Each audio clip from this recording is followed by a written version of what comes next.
Good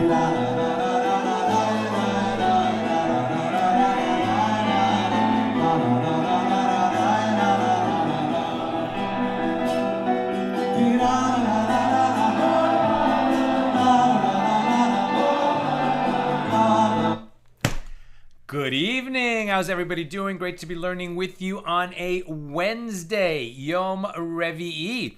We have come out of Passover. We are counting the Omer. Last night we counted 8 days. And at the conclusion of Pesach, at the conclusion of Passover, customary to say as we leave the synagogue, a good zimmer, a gitten zimmer, a good zimmer.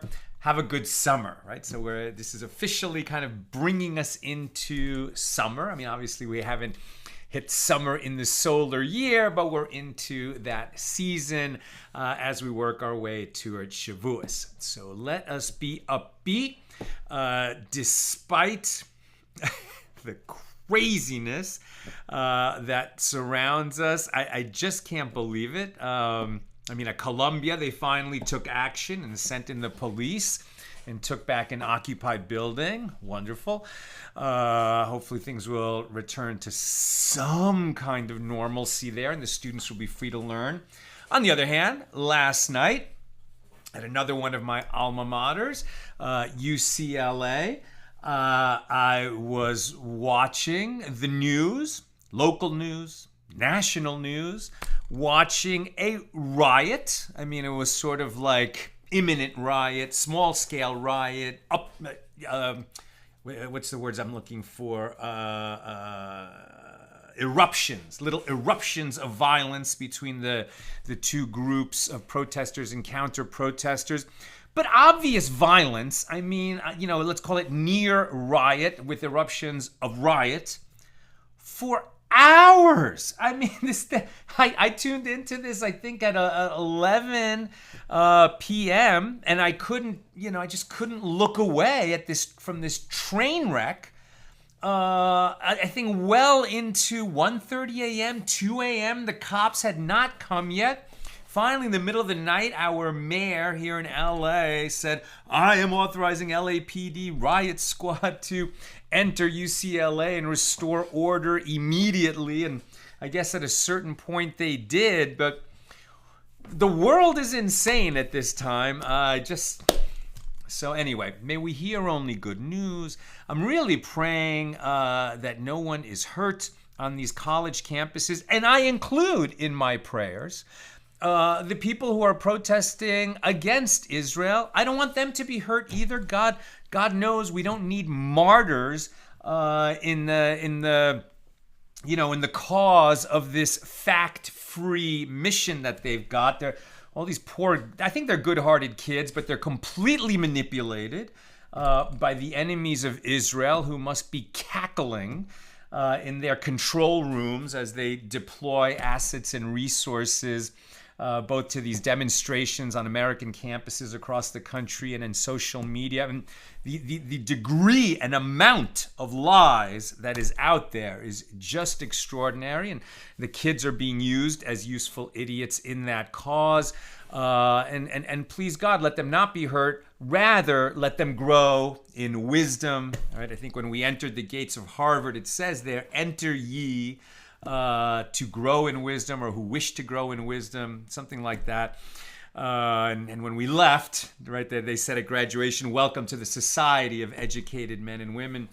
So please let these young people grow in wisdom and cease to be fueled by fact-free arguments. Rather, let them grow in wisdom and use factual arguments and actually see what's going on and learn. Sorry for my rant today. Okay, we're going to do a double daf. We're actually going to just skip a few paragraphs at the beginning. I'll get to that in a moment. But I just want to mention that tomorrow, regular time, Thursday, 6 p.m. Pacific, we encounter one of the great stories in the Talmud, one of the great stories in our journey, our 7.5-year journey through the Talmud. It will certainly be a key daf. With God's help, we'll be on the air and everything goes normal. But it is the epic debate between Rabbi Eliezer and the other sages, also known as the Oven of Achnai story. That is tomorrow, so we won't do any kind of double daf tomorrow so that we can spend some time and relish what an epic story that was. There's so much to be learned from it. But we are several pages behind because we've taken days off for various reasons, and so we're trying to catch up. So, who's in the house? Just quickly. Yehuda in South Carolina, Sharon in New Jersey, Paul in the Great Northwest, Shandor in the Bronx, Bella in Florida, Bill in Mid-Missouri, Joe in the Empire, Belle in Texas, Nancy in North Carolina, Guy in Ohio, Randy in Florida, Belle talking about two sides. Two sides when one side is terrorist, evil force. I was talking to a local politician here in LA last night in the middle of the night as he also jaw agape watching what's going on at UCLA. And he said this has become a verb, both sidesing it, right? Both sidesing it, where you equate people just trying to survive with terrorists and say both sidesing it. Yeah, right. Leona in Illinois, Lucy in Minnesota, Tom in PA, Jonathan in Thousand Oaks. Welcome, everybody. Ella's in the house. Chaim in Florida, Aoife, and Ilanit in Maryland. Welcome, everyone. Let's do some work, all right? So we're doing two dafs today, pages 57 and 58 here in Tractate Bava Metzia, the 22nd volume of the Talmud. We're working our way through chapter 4, continuing our discussion now of Mishna number 7. Yeah, Mishna number 7 here in chapter 4. We would be picking it up right at the top of page 57a, but I'm just going to summarize a bit of this discussion, most of page 57a, so that we can get 2 pages done today. Just by sharing with you the laws that came out of this. Where this discussion led to the following halachas that now are the law, right? So remember, when we read these debates and discussions, we often don't know where the law ended up unless I tell you the halacha is, right, as it was codified in the Shulchan Aruch, the code of Jewish law. Where I'm no Torah scholar. I'm just your local accidental Talmudist. But with a great Torah scholars, comb through all of the oral law and written law, and we're able to tell us, where the law ended up. So, nullification of the transaction with regard to land, right? So the Mishnah that we're talking about, Mishnah number 7 here in chapter 4, holds that the laws of exploitation, which generally say if you sell to your fellow Jew in an area that is under the law, is where Torah law is sovereign, that if you sell to your fellow Jew for more than 1/6 above the market value, he has a claim against you where he could either nullify the transaction or demand the return of the difference that you overcharged him. But that these laws of exploitation don't apply with regard to certain items when they are bought and sold. And this Mishnah listed them as land, slaves, when slavery was practiced thousands of years ago, documents, and consecrated property. Now, transactions involving items that are not subject to the laws of exploitation take effect even if an item worth 1,000 dinars was sold for 1 dinar, or an item worth 1 dinar was sold for 1,000 dinars. In other words, way beyond that 1/6, like huge discrepancies. And nevertheless, we wouldn't call it exploitation because exploitation just doesn't apply to these kinds of items, right? So it's just following through with that principle. However, the Rima, citing the Rosh, the Tur, and Geonim, so at certain generations of commentators a little bit later than the Talmud, rules that in transactions for these kinds of items, if the disparity is greater than 50% of the value of the item, then the transaction is nullified, right? No, we don't apply the normal laws of exploitation, but beyond a certain amount, we are going to apply that the transaction is nullified. That is the law. Now, one who desacralizes consecrated property, so you consecrated your cow and said, I'm going to donate this cow to the holy temple when the temple is standing. So you don't really donate the cow. Certainly you don't donate a donkey, right? You would deconsecrate that animal, either by selling it to someone else or by giving the money yourself, right? If you give the money yourself, you have to add a fifth, and that's the amount of money that will go to the temple treasury.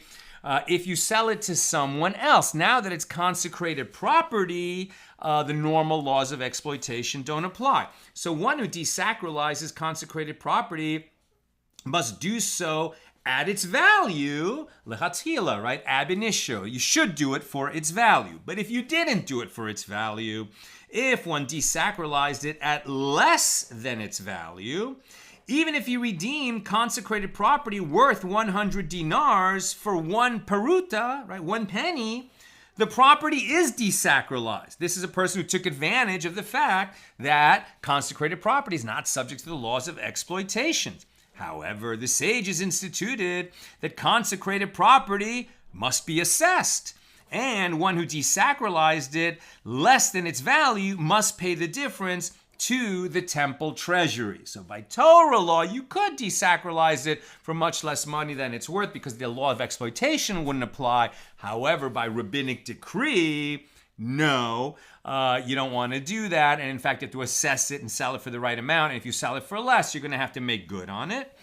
And if one owned a blemished consecrated animal, now blemished matters if what you're trying to do with this animal is bring it as a sacrifice, which you cannot do. That's a different form of consecration than consecrating it for the purpose of donating it to the temple treasury.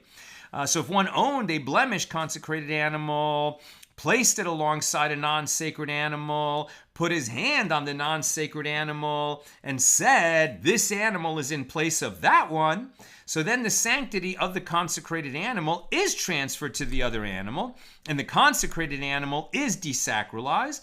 And if the non-sacred animal was worth less than the consecrated animal, so then the sages, by rabbinic decree, required him to pay the difference. And that's, general kind of summation of some of the debate and discussion that took place on page 57a. I'm sorry that I'm skipping it, but like I said, we have to make up some ground. So now we move over to page 57b, and just several lines from the top, like a full paragraph from the top.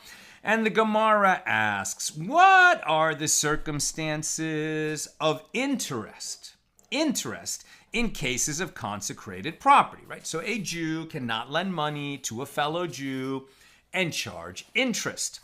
And once you see that prohibition is in place, then you see that sometimes you didn't, say, I'll lend you $100 if you'll pay me back $110, which is the normal type of interest. But if you say, would you please lend me a bushel of wheat and I'll pay you back a bushel of wheat next week, you might unintentionally enter into an interest problem because the price of the wheat changed, right? So if you borrow a bushel of wheat and then when you're repaying it a week later, the price of wheat has risen, so then it's like you're paying back with interest. Okay, so that's, the kinds of cases, just an example, the kinds of cases where you run into problems with the prohibition on charging interest, usury, even though you didn't intend to, or you wouldn't have thought that was an interest-bearing loan. Now, how does this touch on consecrated property? So what are the circumstances of interest in cases of consecrated property? If we say that the temple treasurer lent 100 consecrated dinars in exchange for repayment of 120 dinars, didn't the treasurer thereby misuse consecrated property? In other words, the temple is not a bank. It is not in the business of lending money and charging interest for it. So if a temple treasurer did that, if he lent money to someone and charged interest for it, he actually didn't do that, no matter what he thought he was doing. He didn't do that on behalf of the temple. He did it on behalf of himself. Even if he was going to, put whatever was paid back, including the interest payment, he was going to put that back into the temple treasury. He's not permitted to do that. And once he took it out and made a loan with it to a person that he chose, right, and he got the benefit of issuing a loan to someone, at that very moment, he misused this consecrated money. It became his in the sense that he misappropriated it. He's going to have to replace it. If he's caught, he's going to have to maybe replace it with a double payment because he robbed. He's also guilty of misappropriating temple property. If he, freely admits that he did that, he still is going to have to add a fifth. But it's misuse of his own money in the sense that he first misappropriated it and then lent it at interest. So that's not what we're talking about. And once the treasurer misused the money by giving it to a layman, his money immediately leaves its consecrated state and assumes non-sacred status. And it is then the money of a layman, and the laws of interest do apply to it. So in other words, we're not taught, that is not the example of consecrated money intersecting with the law of interest. So Rav Hoshaya said, no. With what are we dealing here? We are dealing with a case where one accepts upon himself to supply fine flour to the temple at the price of 4 sa, which is a measure of volume, for a sela, right, which is a valuable coin. And the market price rose and stood at 3 sa per sela, right? So the wheat is now worth more. As it is taught in a baraisa, in the case of one who accepts upon himself to supply fine flour at 4 sa per sela, and their market price stood at 3 sa for a sela, he is required to fulfill his commitment and supply fine flour at 4 sa for a sela.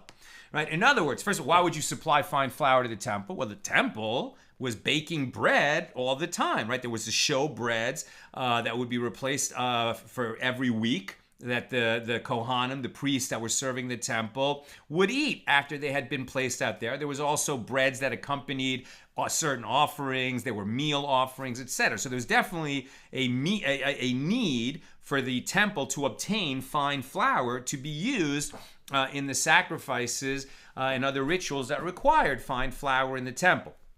Now, whenever you're a merchant interacting with the temple, the sages created all these laws to protect you from ever accidentally coming to misappropriate sacred property, right? So if you said, I'm going to supply this flour, and right now the cost of that flour, right, is, let's say £1 per dollar, and then the price went down to 2 pounds per dollar, right? It's funny, we don't say per dollar the way he's saying per sela. We're much more used to thinking $1 per pound or $2 per pound, but it's the inference. It's the reverse. So in other words, if you have to create, more weight or more volume per money unit, you understand that the price went down because you get more per the money. Okay, so what's going on here? Let's just read that again. So where he agreed to supply the fine flour at a certain price, okay, and the price goes up, he's going to have to supply that same amount. Let's just read it carefully and make sure we understand. So where somebody accepts upon himself to supply fine flour to the temple at the price of 4 sa per sela, right, per sela coin. And the market price rose, right? And it stood now at 3 sa per sela, right? You get less per silver sela. So as it is taught in a baraisa, in the case of one who accepts upon himself to supply fine flour at that lower price of 4 sa per silver sela, and their market price went up to 3 sa per sela, so he is required to fulfill his commitment and supply fine flour at what was at the previous price, right?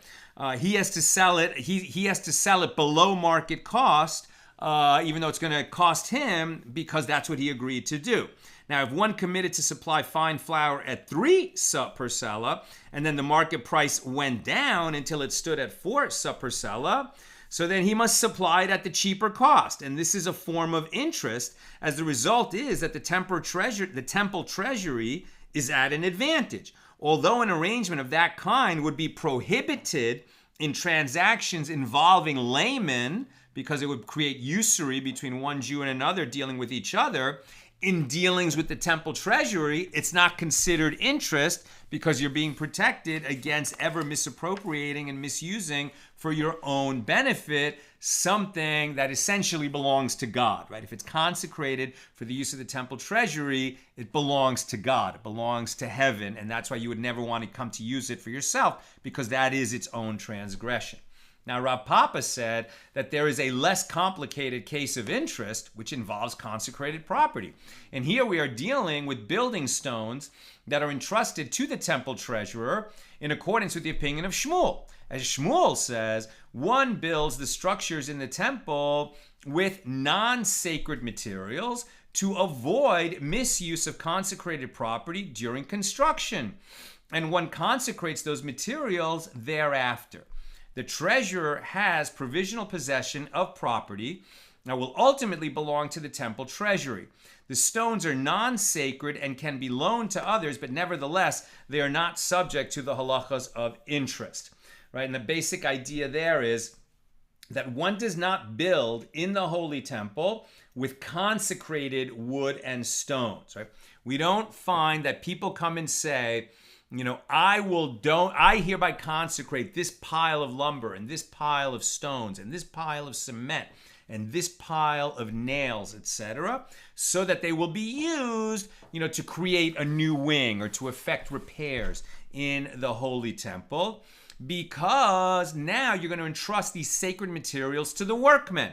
And the workmen are just used to dealing with work materials and work procedures, where it might easily happen that somebody, takes a stone home to work on it there, to do a fine carving, and bits of the stone fall off in his workshop, and then he will come to misappropriate things that are sacred. So rather, the temple sort of has a right to use, the materials that it needs for its construction project, but we don't say that it's consecrated until the building has been done for this reason. New subject. The Mishna teaches slaves, documents, land, and consecrated material and consecrated property are not subject to the laws of payment of double the principal, right? So just as the laws of exploitation don't apply to these categories, neither do the double payment. So where have we seen the double payment? When somebody is a thief and steals and gets caught, rather than of his own free will coming to make an atonement, rather he gets caught. So when he gets caught, he has to restore what he stole and a penalty payment of 100% of the principal, right? This is the double payment. But the double payment basically applies, right, when somebody's stealing movable property from another person. It doesn't apply to land, documents, slaves, and consecrated property. And the Gemara asks, from where are these matters derived? Now, as we go into this discussion of how the Talmud, how the Gemara derives that this is the law, that the double payment doesn't apply, because certainly it's not stated in the written Torah that the double payment doesn't apply to these categories.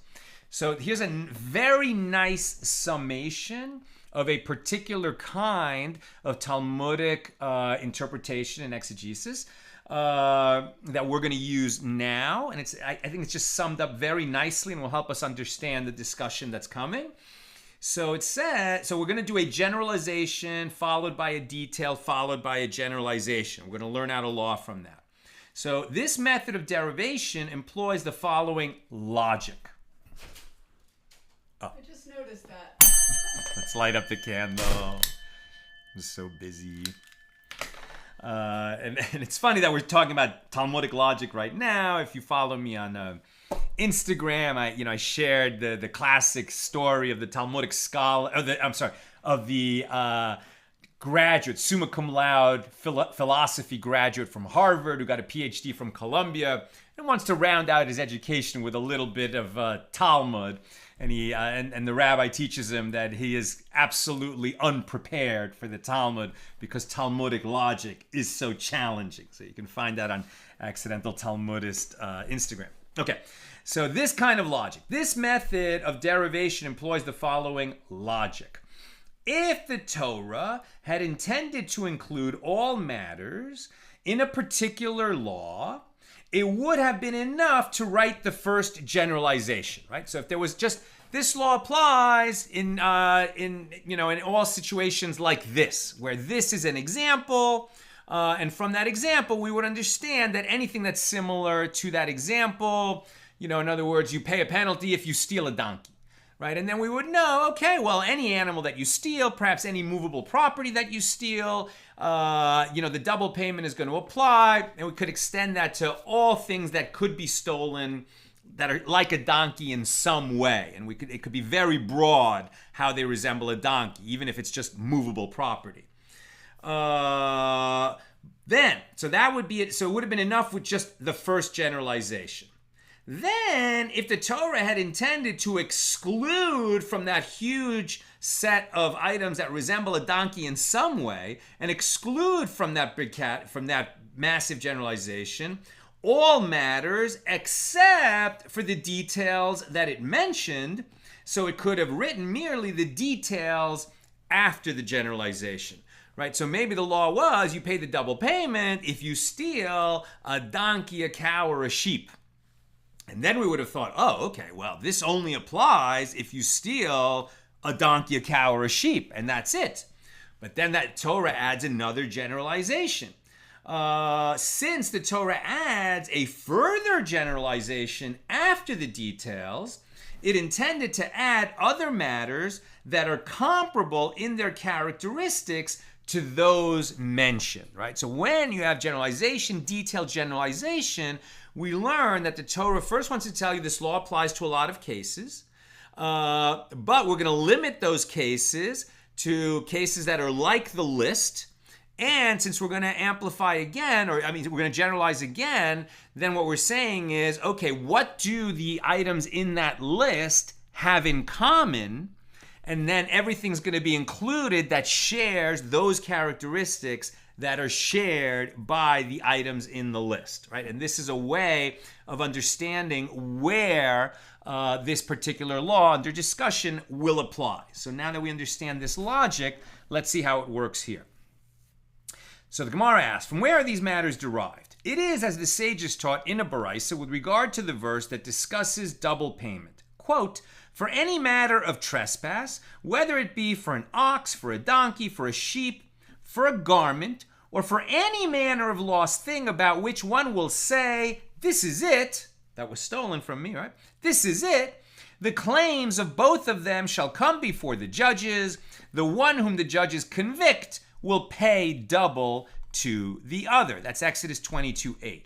So, for any matter of trespass, we already talked that we're talking about a thief. Now we're saying what was stolen, right? So for any matter of trespass, this is a generalization. Whether it be for an ox, for a donkey, for a sheep, for a garment, this is a set of details. And when the verse states, or for any manner of lost thing, now we've generalized again, right? And this also could be for a thief, or it can be for somebody who found something, needed to return it, but swore that he didn't find it, or that he had already returned it and he was lying, then that same law of the thief would apply to him. There's a few other situations like that, right?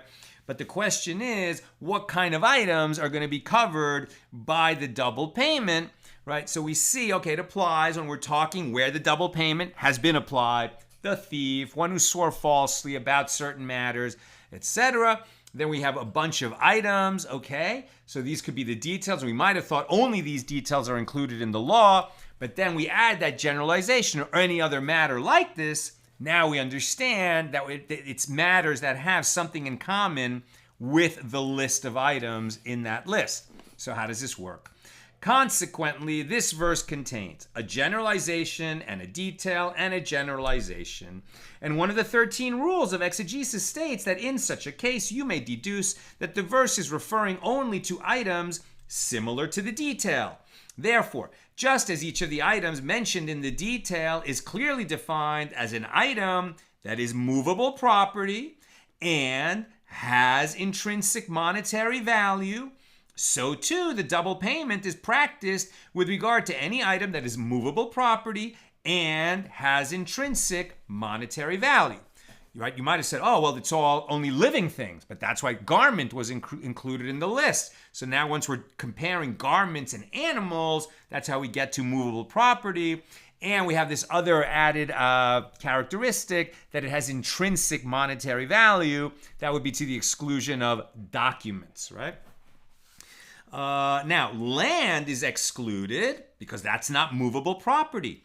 Canaanite slaves are excluded because they are compared to land in many areas of Jewish law. Financial documents are excluded, as although they are movable property, they do not have intrinsic monetary value. The value of the material on which the document is written is negligible. Documents are valuable only because they serve as proof for monetary claims. And finally, consecrated property is excluded because it is written in the verse that one found liable shall pay double to the other, meaning the other person, but not to the temple treasury, which for these kinds of matters is an entity unlike people. Interesting, right? Well, how do corporations fit in? A corporation is like a person. The temple treasury is not.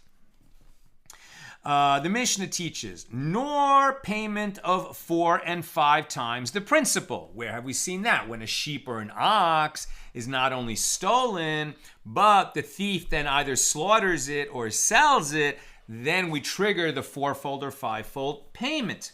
Why would this not apply to consecrated animals? And the Gemara explains that the merciful one states a payment of 4 or 5 times the principal, but not a payment of 3 and 4 times the principal. What's the relevance of that? It has already been established that there is no double payment in the cases that we listed in the Mishnah. So the 4-fold or 5-fold payment in the case of the slaughter or sale of a stolen sheep or cow comprises the principal, the double payment, and then an additional 2 or 3 times the principal respectively. Consequently, once the double payment is subtracted, the total paid would be 3 or 4 times the principal, and the verse makes no allowance for such a payment. So simply put, if the double payment doesn't apply, then the 4-fold or 5-fold payment doesn't apply either. The Mishnah teaches an unpaid bailee does not take an oath if these items were stolen or lost, right? The degree of responsibility that an unpaid bailee has in being a custodian for some item is a lower degree of responsibility than a paid bailee, right? Somebody who's paid to watch your property obviously has a greater degree of responsibility than somebody who's doing it as a favor to you. So the unpaid bailee does not take an oath if these items were stolen or lost. He's only going to be responsible if it was due to his grave negligence that the items were ruined, stolen, or lost. But in the normal course of things, he would not be liable. So the Gemara asks, from where are these matters derived? So it is as the sages taught in a baraisa with regard to the verse that discusses an unpaid bailee. When a man delivers to his neighbor money or vessels to safeguard, and it is stolen out of the man's house, if the thief is found, he shall pay double. If the thief is not found, then the master of the house shall approach the judge. Exodus 22:6-7, quote, when a man delivers to his neighbor, this is a generalization. Money or vessels, that's a detail. And when the verse states, and it is stolen out of the man's house, it then generalizes again. So consequently, the verse contains generalization, detail, and generalization. And one of the 13 principles of exegesis states that in such a case, you may deduce that the verse is referring only to items similar to the detail, right? That share a characteristic. Therefore, just as each of the items mentioned in the detail is clearly defined as an item that is movable property and has intrinsic monetary value, so too the double payment is practiced with regard to any item that is movable property and has intrinsic monetary value. Land is excluded as it is not movable property. Canaanite slaves are excluded as they are compared to land. Financial documents are excluded as although they are movable property, they don't have intrinsic monetary value. And finally, consecrated property is excluded because it is written in the verse that the one found liable shall pay double to the other, i.e. another person, but not the temple treasury. So by the same exact logic, right, we would extend the laws of the unpaid bailee using the same system, right? So now the Mishnah continues about looking at a paid bailee. A paid bailee does not pay if these items were stolen or lost, right? If land, documents, slaves, consecrated property was stolen or lost, right? Now, the unpaid bailee, he wouldn't pay anyway. The paid bailee would, right? The paid bailee in the normal course of the normal course of things would pay. Now we're going to see, but for these types of items, he doesn't. And the Gemara asks, from where are these matters derived? And the Gemara answers, it is, as the sages taught in a Baraisa, with regard to the verse that discusses a paid bailee. When a man delivers to his neighbor a donkey or an ox or a sheep or any beast to safeguard, and it dies or is hurt or is driven away, no man seeing it, and there was no witness to see it, the oath of the Lord shall be between them both, but if it be stolen from him, he shall make restitution to its owner. That's Exodus 22, 9 through 11. So, when a man delivers to his neighbor, generalization. A donkey, ox, or sheep, detail. Or any beast to safeguard, generalization. So consequently, generalization, detail, generalization. And we may deduce, as we have deduced before, and that's why land, slaves, documents, and consecrated property won't be included in that restitution that the paid bailee would make if it weren't these kinds of items. New subject. After determining the source of the laws in the Mishnah, the Gemara analyzes these laws. So the Mishnah teaches an unpaid bailee does not take an oath if these items were stolen or lost. And the Gemara raises a contradiction from a Mishnah. Half shekels were donated by the people during the month of Adar, right? There was an annual tax of all the Jews in Israel when the Holy Temple was standing for the upkeep of the temple. Everybody paid the half shekel. And that's as provided in the Torah. So half shekels were donated by the people during the month of Adar and placed in a special chamber in the temple, from where, as needed, some of the shekels were taken for use in purchasing public offerings in the coming months. And this was done in order to give all the Jewish people a share in those public offerings. Additionally, from the moment that the money is taken from there, both those shekels that arrived at the temple and those that did not yet arrive become temple property. Now, what does it mean, becomes temple property? That means that it's no longer the property of the people who donated it, and somebody who's carrying it is acting as an agent, not of the one who sent it, but an agent of the temple who received it, right? And so who bears the loss if something happens en route? That's what we're talking about. So the Mishnah teaches, Tractate Shekalim 5a, with regard to residents of the city who sent their shekels to the temple and the coins were stolen from the agent en route, or they were lost en route, so then the law depends on the circumstances. If this occurred after the contributions of the chamber had already been collected from the chamber, right, so the agent was late, but most of the money had already arrived, it had been, and the temple treasury had taken possession, right, had legally acquired all that money, so that would make a change in status of who owns this money that the agent is carrying. Even though the agent is still carrying the same money, but officially, legally speaking, now the temple is the owner of that money, not the people who sent it, right? That's what matters. Now we're on page 58a. So, again, let's review. If this occurred after the contributions of the chamber had already been collected from the chamber, then the agents must take the oath of a bailee to the treasurers of the temple that they did not misappropriate the coins for their own use, rather it was stolen or lost.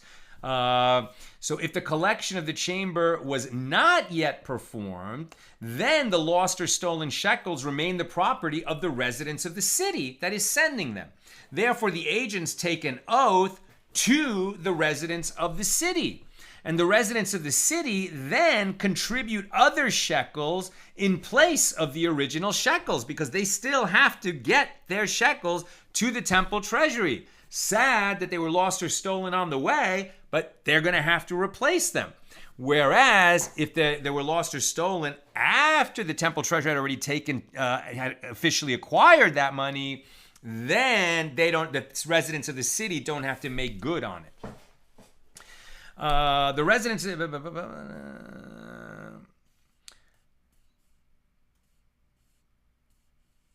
So if the original shekels, which had been lost, and then the agents, the carriers of the money, took an oath to the residents of the city, and the residents of the city replaced the money with new money and sent that, right? Then what happens if the original shekels are found? Either they catch the thief, or they were lost in some way and recovered. Maybe they were in a boat that sank, and then somebody dove down and actually found the money on the riverbed. Okay, so the money's found. Then what? So if the original shekels were then found, or the thieves returned them, both these, the original shekels, and those, the replacement shekels, assume the status of consecrated shekels and belong to the temple. But the 2 half shekels that they contributed this year do not count to absolve them from their obligation to contribute the shekels for the following year. And this Mishnah teaches that an unpaid bailee does take an oath concerning consecrated property, and that's contrary to the Mishnah that we just learned, that the unpaid bailee does not take an oath with regard to property that was lost or stolen. So what's the story? So Shmuel said, here we are dealing with paid bailees.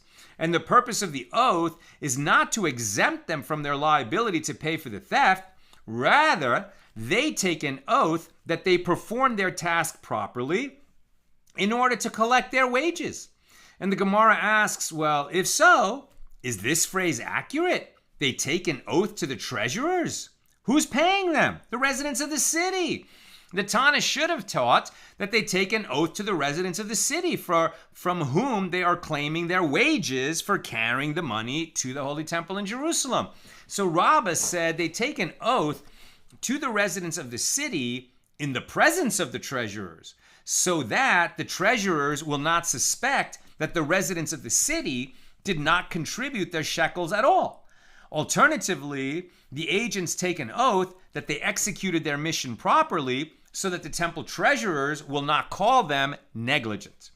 Now the Gemara asks, but isn't it taught in the Mishnah, and the coins were stolen or were lost en route? And paid bailees are liable to pay in cases of theft and loss. And here too, when safeguarding consecrated property, although paid bailees do not pay for the theft, as a paid bailee is exempt, let them at least forfeit their wages, as their responsibility to safeguard the money includes preventing theft and loss. And Rabbah said, when the Tana says that they were stolen, the reference is to a case where the item was stolen by armed bandits, meaning this is beyond the control of the paid bailees, right? Paid bailees have to protect it. They're not going to lose sight of it. They're not going to leave it in a place where thieves can get at it. But if they're walking down the road and armed bandits,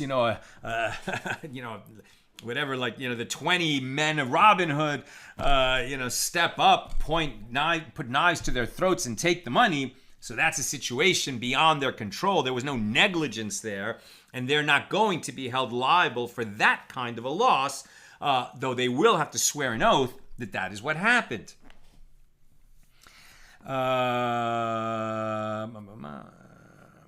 So Rabbah said, when the Tana says that they were stolen, the reference is to a case where the item was stolen by armed bandits. And when he said that they were lost, the reference is to a case where the agent's ship sank at sea.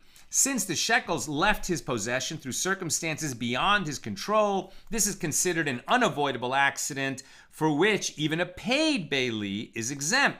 Rabbi Yochanan said, in accordance with whose opinion is this Mishnah? It is in accordance with the opinion of Rabbi Shimon, who says consecrated items for which one bears responsibility to replace them are subject to the laws of exploitation, and therefore one takes an oath concerning them. And the Gemara asks, okay, This works out well if the contribution of the chamber had not yet been collected into the baskets, because, right, then they have their obligation to the residents of the city, not to the treasurer. At that stage, residents of the city bear responsibility to replace the shekels if they are lost or stolen. And that is why Rabbi Shimon deems the agent liable to take an oath. But if the shekels were lost or stolen after the contribution of the chamber had been collected, when the shekels pass into the ownership of the temple, even if they're still in the hands of the agent, now the shekels are tantamount to sacrificial animals for which one does not bear responsibility, and the residents of the city should be exempt. As it is taught in a baraisa, one collects shekels in the temple chamber with the intention of fulfilling the obligation for those coins that are lost on the way, and for those that are collected but did not yet arrive, and for those that are destined to be collected in the future. So apparently the residents of the city, they no longer bear responsibility for these shekels that were lost or stolen on the way, if they were lost or stolen after the temple treasurer officially acquired the shekels by collecting from the chamber. And the Gemara concludes, rather, Rabbi Lazar said this oath of the agents is a rabbinic ordinance instituted so that people will not treat consecrated property with contempt.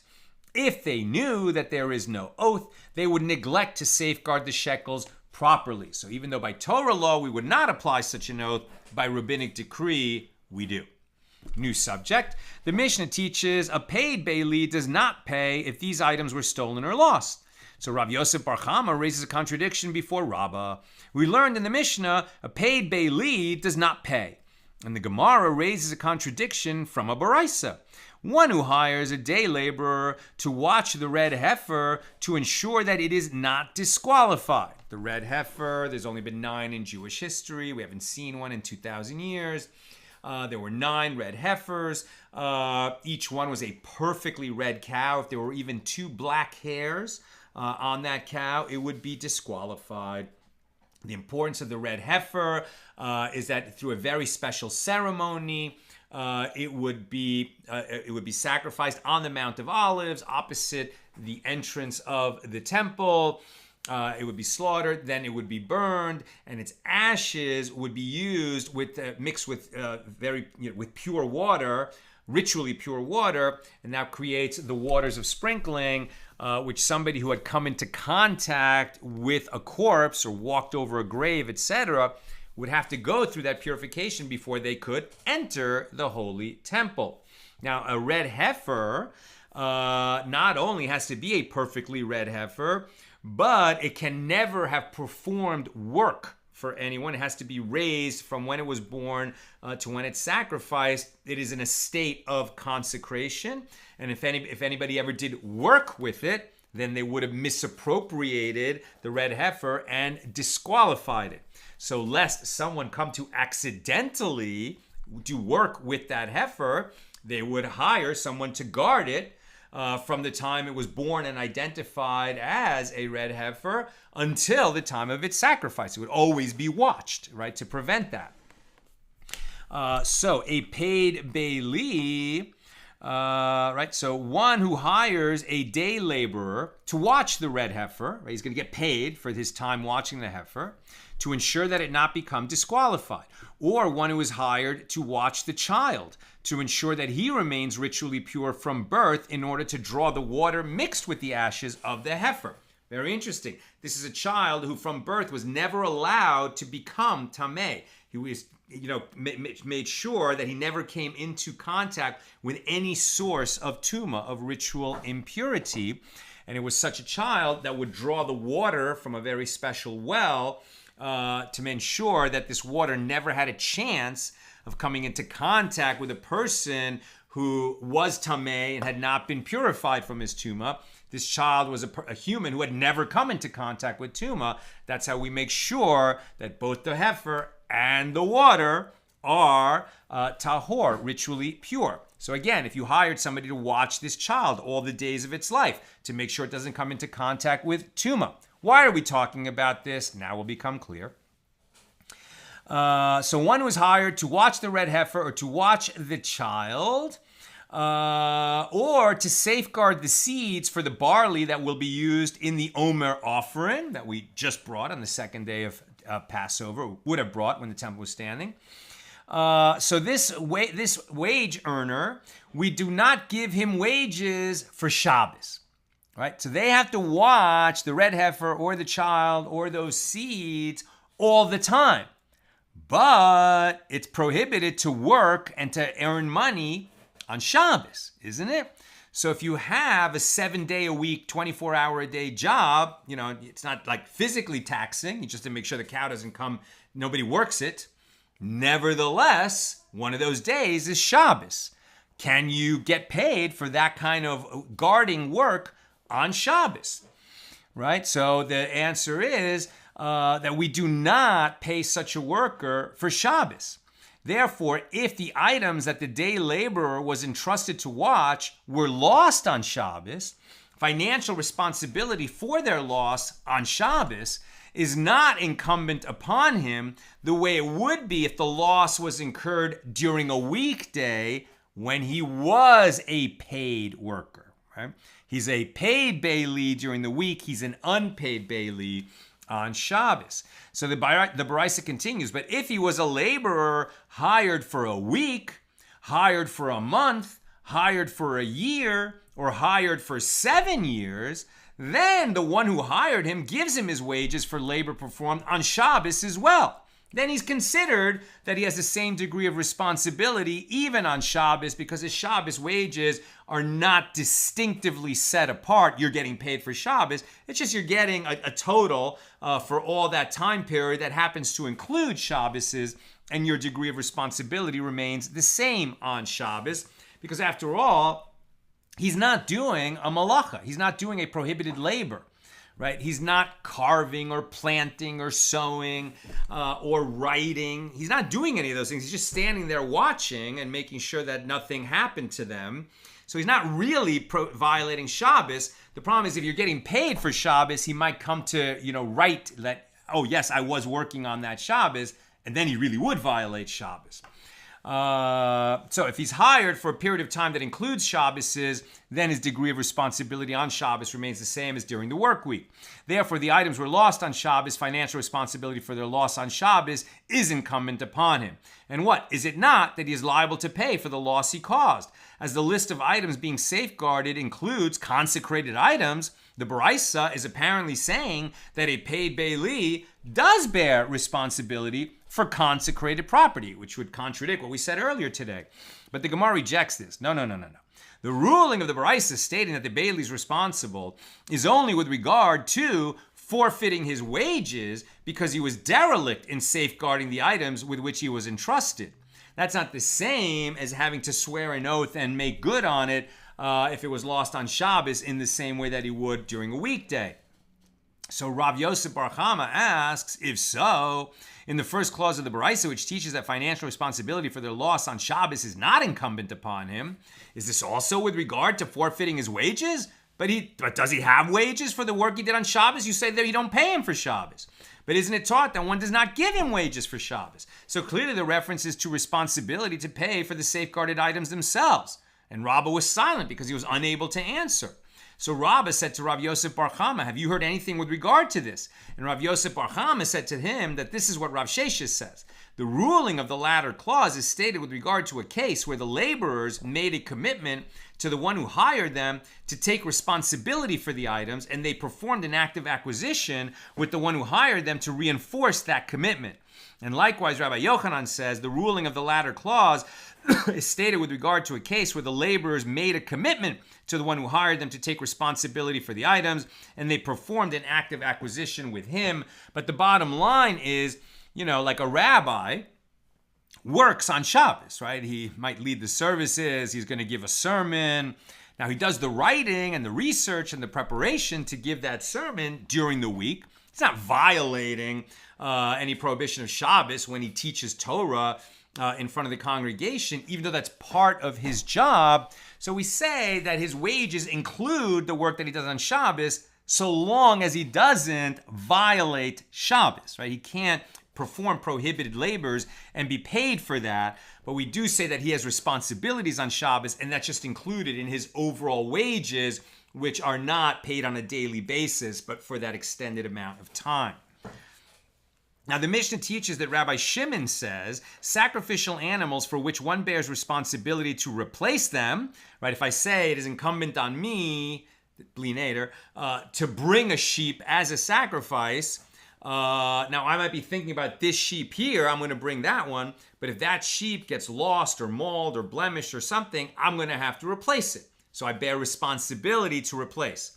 Whereas if I say I'm going to bring that sheep as a sacrifice, and then that sheep, something happens to it, okay, so I can't bring it as a sacrifice, but I don't have a responsibility to replace it. So sacrificial animals for which one bears responsibility to replace them, these are subject to the laws of exploitation. And those for which one does not bear responsibility to replace them are not subject to the laws of exploitation. In other words, not subject to the laws of exploitation because it's like they're fully consecrated. Whereas if you bear a responsibility to replace them, it's like they're not fully consecrated because you still have some measure of ownership and responsibility for them to the extent that you have to replace them. And that's why the laws of exploitation apply in that case and not in the other. Now, the Gemara relates that the Tana who recited Mishnayos and Baraisos in the study hall taught a Baraisa before Rabbi Yitzchak bar Abba with regard to the source of the opinion of Rabbi Shimon. It is derived from the verse, if anyone sins and commits a trespass against the Lord and deals falsely with his colleague in a matter of deposit or of a pledge or of robbery or has oppressed his neighbor, in that Baraisa, it is taught for an oath concerning sacrificial animals for which one bears responsibility, one is liable to bring an offering for taking a false oath, as I apply the phrase against the Lord and deals falsely, and for an oath concerning sacrificial animals for which one does not bear responsibility, one is exempt, as I read in their regard with his neighbor, deals falsely. And the reading indicates that even one who deals falsely in matters related to the Lord, for example, sacrificial animals, is liable to bring an offering for a false oath. And Rabbi Yitzchak said to him, isn't it the opposite? In other words, aren't you completely wrong? Because the opposite is reasonable. An oath concerning sacrificial animals for which one does not bear responsibility is considered to be a matter related to the Lord even more than an oath concerning sacrificial animal for which one does bear responsibility, as in the latter case it is owned by the person in some respects. And the Tana said to him, should I delete this Baraisa because it is corrupted? And Rabbi Yitzchak bar Abba said to him, no, this is what the Baraisa is saying. For an oath taken concerning sacrificial animals for which one bears responsibility, one is liable to bring an offering for a false oath, as it is included due to the phrase against the Lord and deals falsely. It is derived from this that one is liable for taking a false oath even with regard to an item which belongs to a certain extent to the Lord. And with regard to sacrificial animals for which one does not bear responsibility, one is exempt, as it is excluded by the phrase with his neighbor deals falsely, right? Because it's not with your neighbor you deal falsely, it completely belongs to the Lord, so you don't have a responsibility to another person. It is pretty late, and I kind of wanted to so I'm just going to finish this discussion and we'll save Mishnah number 8 tomorrow. And that's the one that's going to lead into the epic story of Rabbi Eliezer versus the sages. Key daf tomorrow. So I'm almost done for today. If you've got questions or comments, please get them in now. We are on page 58b, and the Mishnah teaches that Rabbi Yehuda says even in the case of one who sells a Torah scroll, a pearl, or an animal, those items are not subject to the laws of exploitation. It is taught because they're unique and it's hard to assess their market value. It is taught in a Baraisa that Rabbi Yehuda says even in the case of one who sells a Torah scroll, it is not subject to the laws of exploitation as there is no limit to its value. It is the Torah of God, which is priceless. An animal and a pearl are not subject to the laws of exploitation because a person seeks to pair them. An animal is paired with an animal of singular strength so that it can be yoked together to work in the field. Right? So an animal that has the right size and strength so that it can work with another, that's going to have a value beyond the normal market value of such oxen because to you it's worth more since it pairs properly with this one that you already have. Likewise, a pearl to fit in a necklace or a ring with another pearl of the same size. And the Baraisa continues, the rabbi said to him, but isn't it the case that with regard to every item, a person might seek to pair them with similar items under certain circumstances? According to your explanation, the laws of exploitation would never apply. And the Gemara asks, and what does Rabbi Yehuda respond to that question? He claims that these are significant to a person, but those are not significant to him. In other words, it is particularly important to find the precise match for an animal and a pearl, an animal that's going to be yoked to a wagon, and a pearl used in jewelry. And the Gemara continues to analyze Rabbi Yehuda's opinion, and up to how much can one deviate from the value of items for which exploitation does not apply? As Rabbi Yehuda is clearly not saying that any deviation is acceptable. A Meimar said one can deviate up to double their value. It's not that you can charge anything, but you can get a premium of up to double their value. So it is taught in a baraisa that Rabbi Yehuda ben Metzia says, even in the case of one who sells a horse or a sword or a helmet, during wartime, these items are not subject to the laws of exploitation because they then have the capacity to preserve life, and a person is willing to pay any price for them. My kingdom for a horse, right? Is exactly what would apply there. When something has the capacity to save life, of course, the seller is going to be able to get more because to save a life, we would pay anything. Can you exploit people in that time because of that situation? There's some wiggle room here, but at any rate, not beyond double the value. Okay, and that concludes our discussion of Mishnah number 7. We're going to pick it up tomorrow with Mishnah number 8 here in chapter 4, and that will lead to the very famous Oven of Achnai story. Let me just take a few questions. Because the hour is late, we don't have time for much. Bill, fascinating. So, to be clear, a legal personage, such as a corporation, but also any legal construct that is like a person, such as foundation, university, church, synagogue, etc., is something the sages recognize, but the temple isn't one of them. Yes, although I don't want to guarantee that is so, right? What we saw today is that definitely the temple is regarded as different than dealings with other people, right? And we've seen that you can deal not only with a person, but with a partnership. Now, the sages haven't talked about legal corporations and entities. My memory tells me, just like in actually in American law, a corporation for lots of purposes is considered a person, though for others it's not. But here what we're making the big distinction is that while a partnership, is going to be selling to a partnership is going to fall under the laws of exploitation, selling to the temple or dealing with the temple isn't, simply because while partnerships, corporations, foundations, etc., don't hold me to that, but definitely we are going to draw a sharp distinction between any kind of entity and the Holy Temple. Right? Because everything belonging to the Holy Temple belongs to God. Now you might say, but Sal, in the time that we live in, where there is no Holy Temple, don't people who work for nonprofits and who are distributing charity, isn't that considered sacred money? And does Me'ila apply to that? Not in the same way as consecrated stuff did then. Right, so I'm not sure where corporations, foundations, nonprofits, synagogue, etc., relate. Sometimes it's considered like a person, sometimes it's not. What I simply am saying is that the temple is in its own category. How we're going to make distinctions between some kinds of entities and others, I'm not going to put them all in the same group. I probably spoke sloppily, and thank you for catching me on that. Karen, aren't there five red heifers right now under the care of the Temple Institute? And Bill responded, there are 5 potential or hopeful red heifers under the care of the Temple Institute, because if I recall, none are yet old enough to be examined for the role, and there were 6 until quite recently when one of them was found to have white in the tassel of its tail. It's a very high bar to clear. Yeah, agreed with that. We'll see. We'll see. Right? All of us are praying that Mashiach should come today, right now, right?